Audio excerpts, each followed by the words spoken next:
Hello Naruto fans, it is Corey from SuperKamiGuru9000 and welcome to my review of Naruto Shippuden episode 283. This was another one of those episodes that tries to get you emotionally involved with the characters. And you know what, it does work to a pretty decent degree. The only problem I really had with this episode is it felt like it was spread a little too thin. What I mean by that is, it seems like they just sort of were repeating a little bit of what they were doing last week for the first, actually the majority of the episode, really the whole time here. It's basically Naruto, Killer Bee, and Tsunade are trying to convince the Raikage to allow Naruto and Killer Bee to get involved in this war. Raikage, on the other hand, just sort of sees them as weapons, and he wants to keep them protected at all times. There's actually a cool flashback. We go back to the Cloud Village, we can see that one of the Raikages was dead, and this is where the new Raikage, was instituted, and we can see he was very clearly upset about this.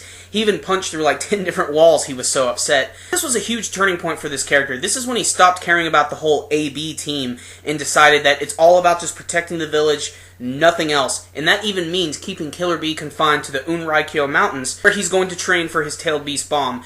And that's pretty much what he's saying to Killer Bee at this point. He's like, you know what, it doesn't matter. You're a weapon, that's the way we're going to use you. Throughout the course of the episode, the Raikage is threatening to kill Naruto, and Naruto will not let him do this, and Killer Bee goes through this nice little, symbolic speech where he's like, I have like a son inside of me, I have the love to protect other people.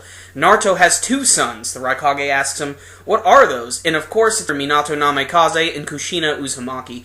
And this is just a nice little emotional moment, nothing too crazy here.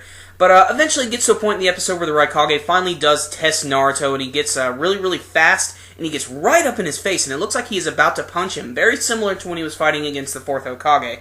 And then Naruto is able to dodge it. This is, of course, showing that Naruto has fully evolved and become the next savior, just like his father. When the Raikage sees this, he immediately recognizes his strength and allows him to move on.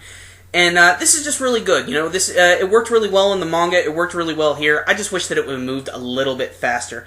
However, the biggest development of this episode, the thing I remember really, really enjoying a lot, was at the end of the episode, it looks like daybreak is finally beginning and it's going to be day again. And we get to see that Toby has a brand new 6 Paths of Pain. And they're not just any 6 Paths of Pain, oh no. They are the bodies of all the former Jinchuriki. And as if that weren't enough, they all have a Sharingan and Rinnegan eye, just like Toby.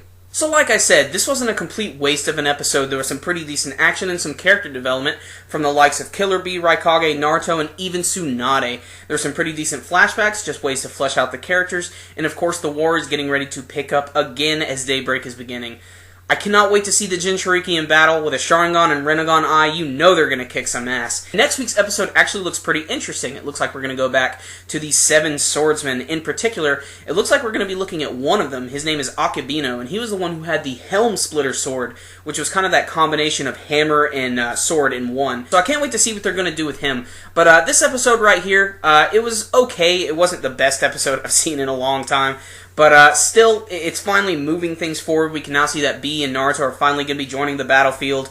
And even Shikamaru's dad, Shikaku, mentions that Naruto's clones are going to be able to figure out who the Zetsus are, and he's going to be able to weed out who's good, who's bad. So I cannot wait to see that either. So, decent episode, a little slow, but I'm going to give it a 7 out of 10. It was still an entertaining watch, and there are still a few moments that I really, really enjoyed, and I just cannot wait to see more of this war. Alright guys, so how did you feel about this week's episode of Naruto? You can let me know with your comments below. And remember guys, as always, if you like this video, make sure and give it a thumbs up. It really, really helps these videos out a lot.